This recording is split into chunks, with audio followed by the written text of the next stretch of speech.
আমি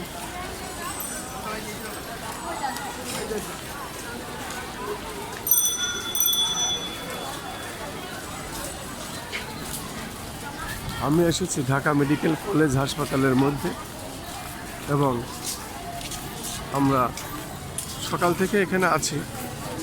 মাননীয় প্রধানমন্ত্রী জনাব তারেক জিয়া এখানে ঢুকেছেন এবং দীর্ঘদিন ঢাকা মেডিকেল কলেজ হাসপাতালের কিছু সমস্যা আছে, এগুলো নিয়ে উনি আলোচনা করবেন এবং তারপরে এই বিষয়টি হয়তো উনি সুরাহা করবেন।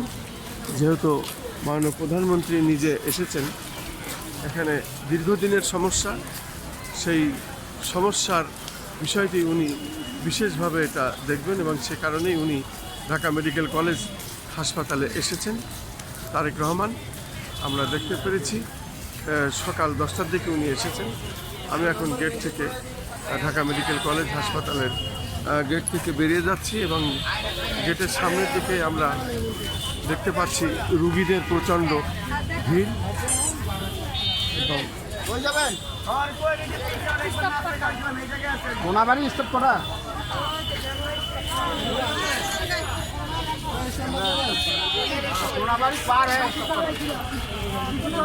বহির্বিভাগ ঢাকা মেডিকেল কলেজ হাসপাতাল, ঢাকা নার্সিং কলেজ সব মিলে আমরা দেখতে পাচ্ছি ঢাকা মেডিকেল কলেজ আসলে সবসময় রোগীর ভিড় থাকে এবং এই সব সমস্যার সমাধানেই কী করা যায় আধুনিকতায়, সেই বিষয়ে তারেক জিয়া ভিতরে ঢুকেছেন এবং তারেক রহমান আজকে এই বিষয়ে কথা বলবেন।